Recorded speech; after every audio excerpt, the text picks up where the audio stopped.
Monsoon tour, మధురానుభూతులు sure. పూర్తి వివరాలకు చదవండి రేపటి సాక్షి దినపత్రిక. మాజీ ముఖ్యమంత్రి, ఒక పార్టీ అధ్యక్షుడు తిరుమల దర్శించుకోవడానికి ఎవరి అనుమతి కావాలంటూ ప్రశ్నిస్తున్నారు అంబటి రాంబాబు. తిరుమల లడ్డూ వివాదాన్ని చంద్రబాబు రాజకీయం చేస్తున్నారని మండిపడ్డారు ఆయన. అలాగే వైఎస్ జగన్మోహన్ రెడ్డి తిరుమల వస్తుంటే పార్టీకి చెందిన నేతలు ఎందుకు కలవకూడదు అంటూ ఆయన ప్రశ్నిస్తున్నారు. తిరుమలలో జనసేన వారు అసలు మాజీ ముఖ్యమంత్రి ఎలా వస్తాడు, ఎలా దర్శనం చేసుకుంటాడు చూస్తామనేటువంటి మాట. భారతీయ జనతా పార్టీకి సంబంధించిన వారు హైదరాబాద్ నుంచి కూడా వచ్చి ఇక్కడే కూర్చొని జగన్మోహన్ రెడ్డి గారిని మేము అడ్డుకుంటాం. కొండ మీద ఒక మాజీ ముఖ్యమంత్రి దైవ దర్శనానికి వెళ్తున్నారని ప్రకటించిన తర్వాత రాష్ట్ర వ్యాప్తంగా ప్రకంపనలు సృష్టించాలనేటువంటి ఒక దురుద్దేశంతో అనేక రకాలైనటువంటి విషపూరితమైన ప్రచారాలు చేయడంతో పాటు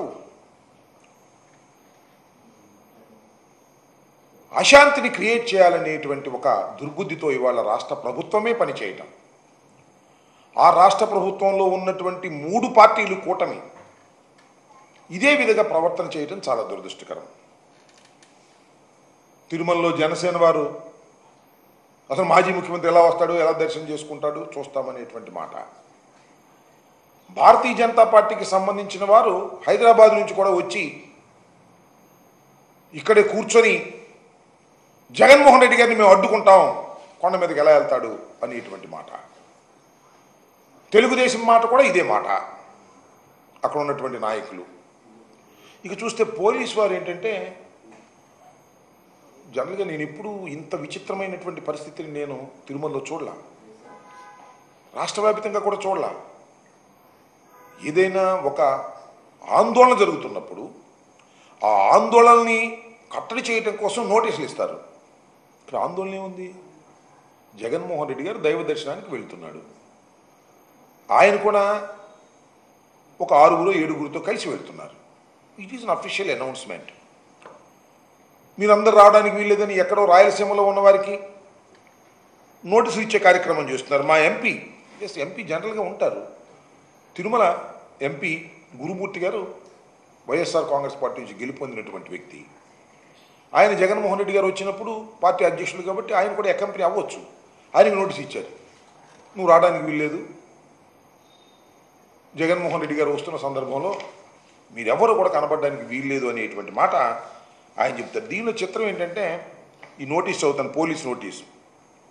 27/9/24 తేదీన మాజీ ముఖ్యమంత్రి వర్యులు వైఎస్ జగన్మోహన్ రెడ్డి గారు తిరుమల తిరుపతి సందర్శన ఉన్నందున సదరు కార్యక్రమానికి అనుమతి లేదని మీ ఆధ్వర్యంలో కార్యకర్తలతో మరియు మీ సొంత వాహనాలతో బయలుదేరి తిరుపతికి చేరుకుని వారు నిర్వహించే కార్యక్రమంలో పాల్గొంటారని సమాచారం. ఇది మాకు సంబంధించినటువంటి ఒక లెటర్కి ఇచ్చినటువంటిది. ఏంటి? మాజీ ముఖ్యమంత్రి వర్యులు వైఎస్ జగన్మోహన్ రెడ్డి గారు తిరుమల తిరుపతి సందర్శన ఉన్నందున సదరు కార్యక్రమానికి అనుమతి లేదంట. ఇది ఎక్కడ కూడా నాకు అర్థం కాలేదు. శ్రీ శ్రీ శ్రీ శ్రీ శ్రీ వెంకటేశ్వర స్వామిని మాజీ ముఖ్యమంత్రి గారు సందర్శించడానికి ఎవరి అనుమతి కావాలి? పోలీసు వారి అనుమతి కావాలా? నేను తిరుపతి వెళ్ళాలనుకున్నాను, ఎవరి అనుమతి కావాలి? నా మనసు అనుమతి కావాలి, భగవంతుడు అనుమతి కావాలి. అనుమతి లేనందున జగన్మోహన్ రెడ్డి గారు అనుమతి లేనందున మేము దాన్ని మీరెవరు రావడానికి వీల్లేదు అనేటువంటి మాట. పోలీసు వారి అనుమతి, శ్రీ వెంకటేశ్వర స్వామిని సందర్శించుకోవడానికి పోలీసు వారి అనుమతి అవసరమా? ఎప్పుడైనా ఉందా చరిత్రలో? చాలా దుర్మార్గమైనటువంటి మాటలు మాట్లాడుతున్నారని మనం చేస్తున్నాం. మొన్నటిదాకానేమో లడ్డూ తయారీ నెయ్యిలో జంతువులు కొవ్వు కలిసిందని ప్రచారం. నిరూపించండి అంటే సిట్ వేస్తాం, స్టాండ్ వేస్తామని ఎవరిని వేశారు, వాళ్ళకి కావాల్సిన వాళ్ళని. ఆల్రెడీ రిపోర్ట్ అంతా తయారు చేసుకుంటారు లోకేష్, కింద సంతకం పెట్టమే కార్యక్రమం. ఇవాళ జగన్మోహన్ రెడ్డి గారు దైవ దర్శనానికి వెళుతున్నాను అంటే డిక్లరేషన్ ఇస్తారా? ఎవరా డిక్లరేషన్ ఇవ్వకపోతే వెళ్ళనీయం. ముఖ్యమంత్రి గారు మాట్లాడుతున్నాడు, రాష్ట్ర ముఖ్యమంత్రి డిక్లరేషన్ ఇవ్వాలని. పురంధరేశ్వర్ గారు మాట్లాడుతున్నారు, డిక్లరేషన్ ఇవ్వాలని. ఏందబ్బా ఈ తొండి? నాకు అర్థం కాల. జగన్మోహన్ రెడ్డి గారు ఇవాళ వెళ్తున్నాడా? ఎన్నిసార్లు వెళ్ళాడు? రాజశేఖర రెడ్డి గారు ఎన్నిసార్లు వెళ్ళారు? ఒక ముఖ్యమంత్రిగా పట్టు వస్త్రాలు సమర్పించారే, రాజశేఖర రెడ్డి గారు సమర్పించారు, జగన్మోహన్ రెడ్డి గారు సమర్పించారు.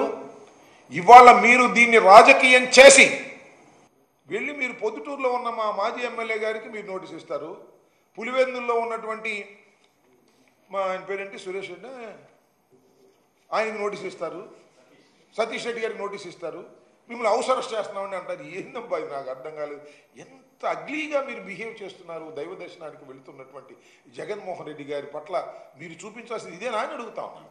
రాజకీయం నుండి చూసుకుందాం. వేరే లడ్డు చుట్టూ, దర్శనం చుట్టూ, డిక్లరేషన్ చుట్టూ రాజకీయం తిప్పి మీరేదో బాగుపడాలనో రాజకీయంగా లబ్ధి పొందాలనో ప్రయత్నం చేస్తే దానికి మీరు తప్పనిసరిగా భగవంతుడు శిక్ష మీకు వేస్తాడు, ప్రజలు కూడా మీకు శిక్షిస్తారనే విషయాన్ని దయచేసి మర్చిపోవద్దని, ఇది దైవభక్తి ఉన్నవారు, ప్రజాస్వామ్యవాదులు అందరూ కూడా ఇలాంటి చర్యల్ని ఏదైతే అరెస్టులు చేసి నోటీసులు ఇచ్చి నిర్బంధం చేసి 10,000 మందితో దర్శనానికి వెళ్తున్నారని రాశారు. దీనిలో ఒకదానిలో నాకు ఆశ్చర్యం వేసింది. 10,000 మందితో పోలీసు వారు ఇచ్చినటువంటి నోటీసు, 10,000 మందితో దర్శనానికి వెళ్తున్నారని తెలిసి 10,000 మందితో దర్శనానికి వెళ్తారు. నాకు అర్థం కాల. అన్ని ఏదో ఒకట కట్టు పురాణాలు కల్పించి ఈ విధంగా చేయాలనే ప్రయత్నం చేయటం చాలా దురదృష్టకరమని